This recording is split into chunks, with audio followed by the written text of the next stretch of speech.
दोस्तों, हर हर महादेव, जय बाबा भोलेनाथ। दोस्तों, आप सभी को आज के इस महत्वपूर्ण कार्यक्रम में बहुत बहुत स्वागत है। और हमारे राशिफल वाले बाबा के यूट्यूब चैनल पर भगवान भोलेनाथ आपकी हर इच्छा, हर मनोकामना आपकी पूरी करेंगे और भले वक्त में आपके साथ हैं। दोस्तों, दिसंबर का यह महीना बहुत ही ज्यादा पवित्र है और आपकी राशि के जातकों के लिए बहुत ही ज्यादा महत्वपूर्ण है।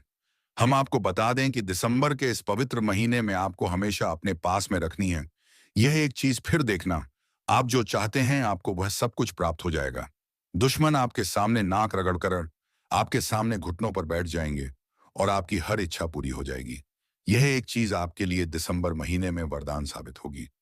एक चीज की शक्ति और महिमा इतनी बड़ी है कि दोस्तों, आपके जीवन में धन संपत्ति को लेकर जो भी परेशानी थी वह खत्म हो जाएगी। किसी भी प्रकार की नकारात्मक शक्ति आपके आसपास नहीं रह सकती। दोस्तों, यह अत्यंत ही शक्तिशाली और छुपी हुई वस्तु, तो तैयार हो जाइए, पूरा वीडियो देखिए। बड़ी मेहनत के बाद आपके लिए हमने यह वीडियो बनाया है और कुछ इस प्रकार बनाए हैं। दोस्तों, आपको केवल और केवल ऐसी बातें बताई हैं जो आपके जीवन की जो व्यक्तिगत समस्या है, कुछ भी परेशानियां हैं, उन परेशानियों को ध्यान में रखकर यह वीडियो बनाई गई है। हम लंबे समय से आपकी राशि पर नजर बनाए हुए थे। हम आपकी जिंदगी के बारे में बहुत अच्छी तरह से जानते हैं कि आपको कौन सी परेशानी हुई, कब कौन सी चोट लगी, कब घाटा हुआ, कब फायदा हुआ। तो इसी हिसाब से हमने आपके लिए वीडियो तैयार किया है।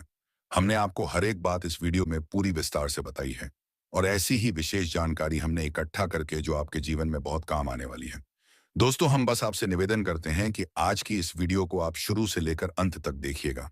हो सकता है वीडियो थोड़ा सा लंबा हो जाए, लेकिन दोस्तों, आपके पूरे जीवन को अच्छा बनाने के लिए आपके कुछ मिनट यदि लग जाए, यह एक छोटी सी कीमत होगी। दोस्तों, आप इसका भरपूर प्रयोग करें, आपको इनका भरपूर लाभ पहुंचेगा। हमें इस बात पर पूरा भरोसा है। दोस्तों, हमने बड़ी मेहनत के साथ इस वीडियो को तैयार किया है। बस आप इसे शुरू से लेकर अंत तक देख ले तो हमारी मेहनत सफल हो जाएगी। भगवान भोलेनाथ के लिए भक्ति हमारी सफल हो जाएगी। तो चलिए, बिना देर किए आज के इस विशेष कार्यक्रम को शुरू करते हैं। लेकिन उससे पहले आपसे निवेदन है, यदि आपने मन में भगवान भोलेनाथ की छवि बनाते हुए पूरे भक्ति भाव के साथ भोले बाबा को याद करते हुए कमेंट बॉक्स में हर हर महादेव अवश्य लिखें। भगवान भोलेनाथ की कृपा और उनका आशीर्वाद आपको प्राप्त होगा। भोलेनाथ की कृपा की आवश्यकता तो पूरे संसार को है, हर जी जंतु को है। शक्ति के बिना तो शिव जी सबके समान है। दोस्तों, साथ ही साथ आपसे एक छोटा सा निवेदन है कि यदि आप हमारे इस चैनल पर पहले बार आए हैं तो हमारे चैनल को सब्सक्राइब करके बगल में जो बेल का आइकन है उसे अवश्य ही दबा दें। इससे हमारा मनोबल बढ़ेगा। ये बिल्कुल ही फ्री है। इसे भी आप भगवान भोलेनाथ की सेवा समझकर करिए, क्योंकि दोस्तों, हम भगवान भोलेनाथ का ही कार्य कर रहे हैं। उन्हीं के आदेश और अनुभूतियों के आधार पर हम इस कार्य में लगे हैं।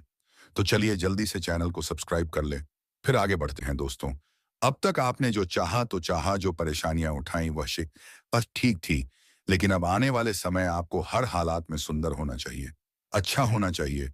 आपकी हर एक इच्छा पूर्ण होनी चाहिए, क्योंकि आप इस सब के काबिल हैं, आप इस सब के लायक हैं। आप बेहद ही दयावान और बेहद ही सच्चे हृदय के इंसान हैं। आपका हक बनता है कि आपको भरपूर सफलता प्राप्त हो। आप जैसे इंसान संसार में केवल और केवल दुख भोगते हैं, तो निश्चय ही ईश्वर की न्याय में किसी बात की कमी। ये दोस्तों, हम आपके दिल की बात को समझते हुए कह रहे हैं और हम आपके दिल को अच्छी तरह से जानते हैं। हम जानते हैं कि आपकी राशि के जातक के दिल बेहद साफ होते हैं, बकराई बिल्कुल कांच की तरह। आपके अंदर बिल्कुल भी मैल नहीं होता।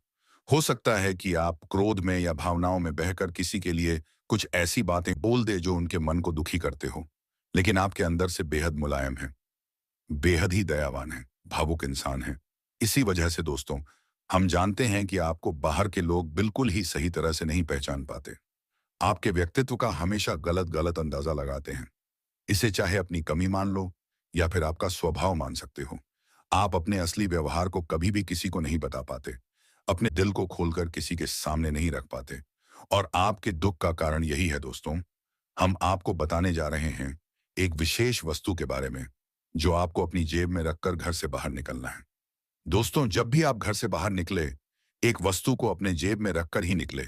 फिर देखें, चमत्कार आपकी बात बिगड़ रही होगी, वह बात भी आपकी बन जाएगी। यहां से आपको उम्मीद नहीं थी, वहां भी कामयाबी आपको हासिल होगी। दोस्तों, आपकी जिंदगी में सफलता एक नई कहानी लिखी जाएगी। दोस्तों, हम बातें कुछ ऐसी बता रहे हैं, बेहद ही आवश्यक हो सकता है। सुनने में आपको थोड़ा सा अजीब लग रहा हो, लेकिन दोस्तों, जब हम बातें बता रहे हैं उस पर हमें पूरा भरोसा है और धीरे धीरे आपको भी पूरा विश्वास होने लग जाएगा। आप बस वीडियो में बने रहिए, ध्यान से सुनिए। सबसे पहले आपको जीवन में कामयाबी की एक सकारात्मक भूमि तैयार करनी होगी दोस्तों। शायद आप समझे नहीं, ध्यान से सुनिए। आपका घर आपकी भूमि है, यानी कि यह एक ऐसा स्थान है जहां से आप अपनी ऊर्जा को लेते हैं, जहां पर विश्राम करते हैं और जहां पर आपको सबसे अधिक सुख की प्राप्ति होती है। दोस्तों, आपका घर ही है। वह ऐसे में हो सकता है कि कुछ लोग यह कहें, हमें तो अपने घर में बहुत परेशानी होती है, हमेशा चिंताएं घेरी रहती हैं। तो दोस्तों, यह सब इसी वजह से है, क्योंकि आपने अपने घर की अनुकूलता को खो दिया है, खराब कर दिया है। अब चाहे यह आपकी लापरवाही या आपकी अज्ञानता की वजह से है, लेकिन घर का अनुकूल वातावरण प्रतिकूल हो चुका है। आपकी राशि के इसी वजह से आपको अपने घर में अच्छा नहीं लगता। तो यह तो कुछ लोगों की बात हो गई, लेकिन सामान्य तौर पर इंसान अपने घर में जाकर ही सुकून प्राप्त करता है। तो वह आपकी भूमि है। जहां दोस्तों आपकी भूमि मजबूत करनी है, वहीं से आपकी सफलता के बीज अंकुरित होंगे और एक दिन वृक्ष बन जाएंगे। तो उम्मीद है आप समझ रहे होंगे कि हम आपसे क्या कहना चाह रहे हैं दोस्तों। एक बात आप अपने दिमाग में रखिए कि जिस इंसान के घर में नकारात्मकता का वातावरण, लोगों में आपस में प्रेम नहीं होता, इंसान सुख चैन से जी नहीं पाता। वह इंसान जीवन में ना तो कभी सम्मान प्राप्त करता है और ना ही सफलता की प्राप्ति कर सकता है। यहां तक ईश्वर की भक्ति करने के योग्य भी नहीं होता। ऐसा इंसान पूर्ण रूप से असफल इंसान कहा जाता है। तो आपको सबसे पहले अपनी भूमि तैयार करनी है। अपने घर के माहौल को शुद्ध सकारात्मक ऊर्जा से भर देना है। तो दोस्तों, आप अपने जीवन में इन सब चीजों को कैसे कर पाएंगे? बहुत ही ध्यान से सुनिए। एक एक करके हम आपको सारे स्टेप बताएंगे। बस इसको आपको अपने दिमाग में बैठा कर रखना है। जी हाँ दोस्तों, सर्वप्रथम जो काम है आपके मुख्य दरवाजे से करनी है। आपके मुख्य दरवाजे पर साफ सुथरा माहौल होना चाहिए। कभी भी गंदगी को किसी घर के कोने या घर के सामने इकट्ठे नहीं करनी चाहिए। यह विशेष बात है, इसका आपको विशेष ध्यान रखना है। दूसरी दूसरी बात यह है कि दोस्तों, अपने घर के दरवाजे को देखें। यदि आपके घर के दरवाजे पर किसी देवी देवता की कोई तस्वीर लगी है, बहुत से लोग लगा देते हैं, मूर्ति लगा देते हैं गणेश जी की या माता लक्ष्मी की, सरस्वती माँ की ऐसी तस्वीर फोटो लगा देते हैं, तो आपको तुरंत प्रभाव से यह फोटो, तस्वीर, मूर्ति जो भी कुछ है, इसे हटा देना है। और दोस्तों, ऐसा क्यों करना है? जो गणेश जी हैं वह हमारे देव है, हमारे पूजनीय है। उनका स्थान हमारे घर के पूजा स्थल में है, अभी हमारे घर के द्वारपाल में नहीं। यदि आपने गणेश जी की फोटो, मूर्ति अपने दरवाजे पर लगा दी है, माता लक्ष्मी जी की लगा दी है, तो आपका बेड़ा घर को होना ही है दोस्तों। क्योंकि माता लक्ष्मी फिर आपके दरवाजे पर ही वापस लौट जाएगी। आपने तो उन्हें घर की पहरेदारी का कार्य दे दिया, जो कि माता लक्ष्मी के अनुकूल ही नहीं। तो किसी भी देवी देवता की फोटो या तस्वीर मुख्य दरवाजे पर नहीं लगाते। इसे आप तुरंत हटा दीजिए। आपके देवी देवता पूजनीय हैं, आपके भगवान हैं। उन्हें पूजा घर में सम्मान के साथ रखिए। उन्हें सजाने के तौर पर प्रयोग ना करिए। मुख्य दरवाजे पर उन्हें हाफिज करने का मतलब है कि आप उन्हें अपना द्वारपाल नियुक्त किया है, जो कि बेहद ही अपमानजनक और निंदनीय कार्य है। हमारे शास्त्रों में पूर्ण रूप से यह है। और आपको पता ही होगा कि अगर गणेश जी द्वार बनेंगे तो फिर क्या करेंगे। जब भगवान गणेश माता पार्वती के द्वारपाल बनी थी, तो भगवान भोलेनाथ को भी रोक दिया था और लड़ाई हुई थी स्वयं भगवान भोलेनाथ से। फिर आप समझिए कि आपके द्वारपाल बन गए तो पता नहीं किस किस को रोक देंगे। तो यह बात समझने की कोशिश करें कि आप फोटो, मूर्ति ना लगाए तो फिर क्या लगाएं दरवाजे पर। जी हाँ दोस्तों, सही प्रश्न है। जवाब यह है कि दोस्तों, जब अपने घर के मुख्य दरवाजे पर स्वास्थ्य का चिन्ह बनाया, शुभ और लाभ लिखा खवाए, सही तरीका, मुख्य दरवाजे की सबसे ऊपर सामने की ओर बीच बीच श्री लिखाए, दाएं और बाएं स्वास्थ्य का चिन्ह बनाएं और मुख्य दरवाजे की इस तरफ शुभ और लाभ लिखवाए दोस्तों। इसी से आपके घर की उन्नति होगी। मुख्य दरवाजे की बात याद रखना है कि आपके घर के जो मुख्य दरवाजा है, उसकी दहलीज पर कभी भी गहरी नहीं होनी चाहिए। इससे आपका राहु अति सक्रिय हो जाता है और आपको बहुत ही बुरे परिणाम देगा। दोस्तों, यदि वह गहरी है तो उसे बराबर करा दे और अगर हो सके तो थोड़ा सा ऊंचा करा दे, या बेहद ही शुभ होगा। तो आपके घर के मुख्य दरवाजे की बात, इसे आप कैसे सुधारना है आप समझ चुके हैं। अब बात करते हैं आपके घर की। तो आपके घर के जो कोने होते हैं, उनमें राहु और केतु का वास माना जाता है। जो आपके घर के कोने होते हैं, उनमें कभी भी अंधेरा नहीं होना चाहिए, पहली बात। दूसरी बात यह है कि वहां मकड़ी के जाले और गंदगी किसी भी कीमत पर नहीं होनी चाहिए। ऐसा करने से भी राहु अति सक्रिय होकर आपको दुष्परिणाम देने लगेंगे। जी हाँ दोस्तों, इस बात का विशेष ख्याल रखना है। आपको अगली बात यह है कि दोस्तों ब्रह्म स्थान में गहराई नहीं होनी चाहिए, यानी कि गड्ढा नहीं होना चाहिए और साफ सुथरा होना चाहिए। ईशान कोण के बारे में आपको अपनी पिछले कई वीडियो में हम बता चुके हैं कि आपको पता ही होगा उसके स्थान पर आपको क्या करना है। अब बात करते हैं आपके घर के सबसे महत्वपूर्ण स्थान की, अर्थात आपके घर के पूजा स्थल, जहां से सकारात्मक ऊर्जा बहती है वहीं से निकलती है। आपके पूरे घर में आपके घर के पूजा स्थल में कुछ चीजें बिल्कुल भी ना रखी। पहली बात है कि किसी देवी या देवता ताकि दो मूर्ति या फोटो ना रखें, किसी भी कीमत में नहीं रखना है। मूर्ति 4 अंगुल से बड़े आकार की बिल्कुल भी ना हो। ज्यादा बेहतर है कि तस्वीरें रखें, क्योंकि मूर्ति पूजन का विधान केवल और केवल मंदिर के लिए होता है। दोस्तों, हम इस प्रकार के विधि विधान का पालन गृहस्थ जीवन में नहीं कर पाते, तो आप तस्वीरें रखें अपने पूजा स्थल में। दूसरा, अपने घर के पितृ पूर्वज को अपने घर के पूजा स्थल में बिल्कुल भी ना रखें। बहुत से लोग ऐसा करते हैं कि अपने घर के पुरखे पूर्वजों की तस्वीरों को अपने पूजा घर में रख देते हैं, अपने पूजा घर के दाएं बाएं कहीं पर भी स्थापित कर देते हैं। तो दोस्तों, आपको बिल्कुल भी ऐसा नहीं करना है।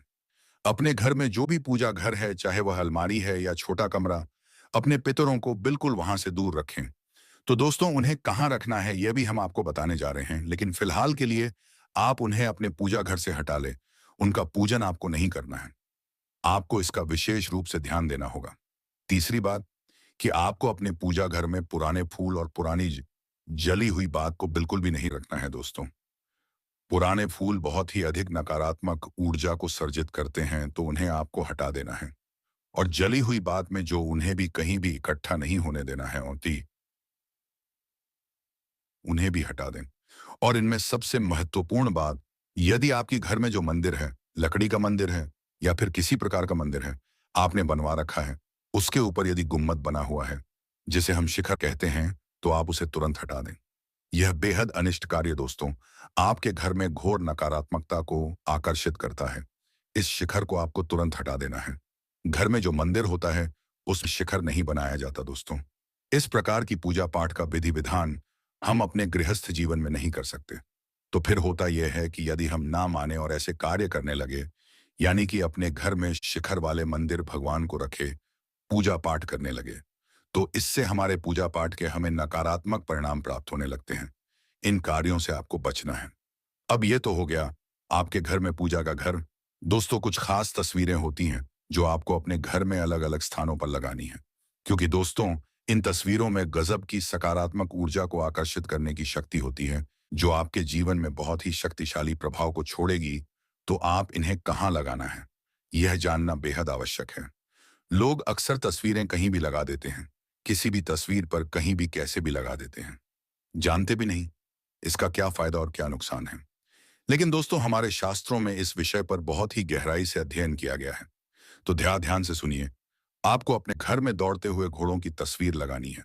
जी हाँ दोस्तों, सफेद रंग की होनी चाहिए।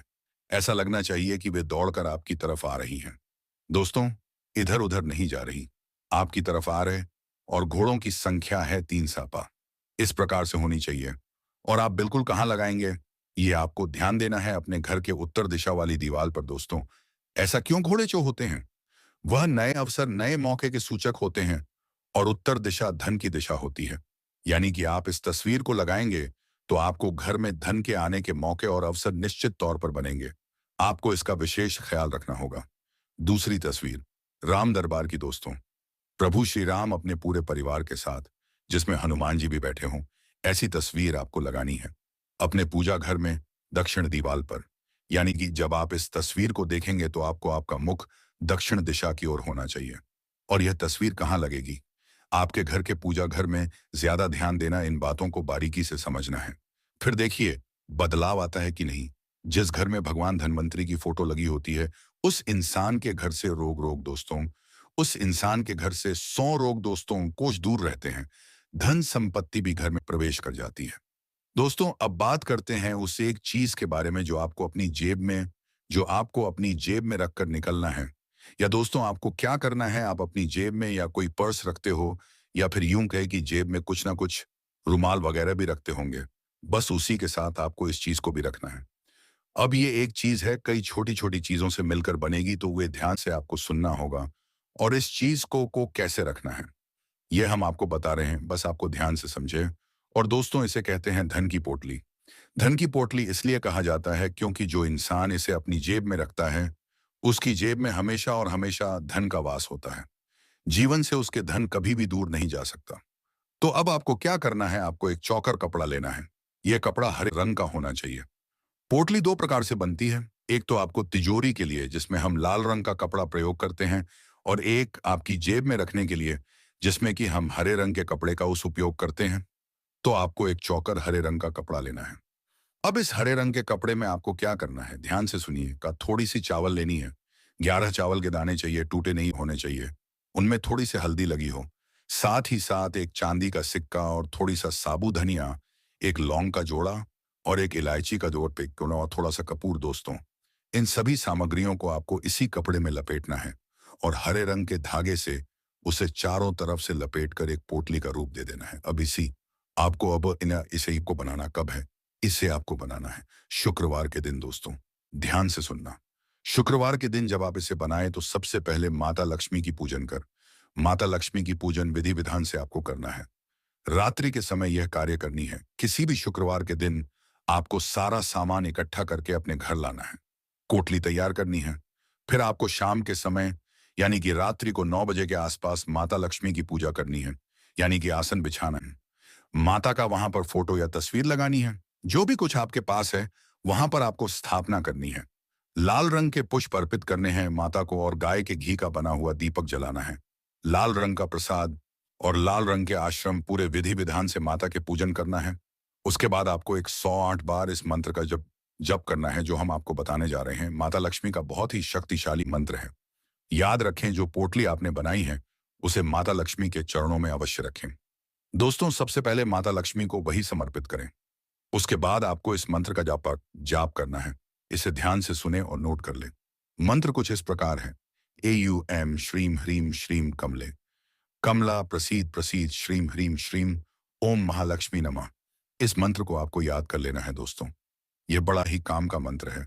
और जब आपकी पूजा पाठ समाप्त हो जाए उसके बाद आपको क्या करना है, इस पोटली को आपको माता लक्ष्मी के चरणों में ही रखकर छोड़ देनी है। पूरी रात भर के लिए फोटो को उठाकर पूजा घर में रख सकते हैं। जब आप पूजा घर के पट बंद करेंगे तो आप माता के चरणों में रखेंगे। रात भर के लिए रात्रि में कुछ ऐसा होगा कि यह पटली जागृत हो जाएगी। दोस्तों, माता की कृपा उस बाद आपके घर में प्रवेश कर जाएगा। आप अगले दिन पोटली को अपनी जेब में रखकर घर से बाहर निकलेंगे तो आप देखेंगे आपके लिए संसार बदल चुका होगा। सारे कार्य आपके ऐसे ही बनते चले जाएंगे कि जैसे मक्खन में चूरी चलती है। दोस्तों, कहने का मतलब है कि आपको कुछ भी कठिन नहीं लगेगा। हर जगह आपकी बात का डंका बजेगा। तो दोस्तों, आपको ना तो आपकी कोई बात काट खाएगा और ना ही आपके ऊपर कोई नजर लग पाएगा। कोई आपके ऊपर किसी भी प्रकार का उपाय या टूटका तांत्रिक क्रिया करेगा तो वापस वह स्वयं जी शायद वह खुद ही परेशान हो जाएगा, आपका बाल विवाह का नहीं कर पाए। तो दोस्तों, बस आप इसे आपको ध्यान से रखना है, करना है। इस उपाय को करिए। 7 दिन तक आप इसे रखें। उसके बाद आप इसे किसी बहते हुए जल में विसर्जित कर दें। उसके बाद आप फिर से इस पोटली को तैयार करें। 7 दिन के बाद आप इस पोटली को फिर से तैयार कर सकते हैं। जब तक आप इससे लाभ मिलता रहे आप इस पोटली को तैयार करते हैं। तो दोस्तों, आज के यहाँ कार्यक्रम पसंद आई हो तो वीडियो को लाइक कीजिए, चैनल को सब्सक्राइब करें और दोस्तों, वीडियो को खास करके अपने लोगों के साथ शेयर कीजिए। धन्यवाद मित्रों। हर हर महादेव, जय बाबा भोलेनाथ। हर पाल मंगलमय हो, हर दिन मंगलमय हो।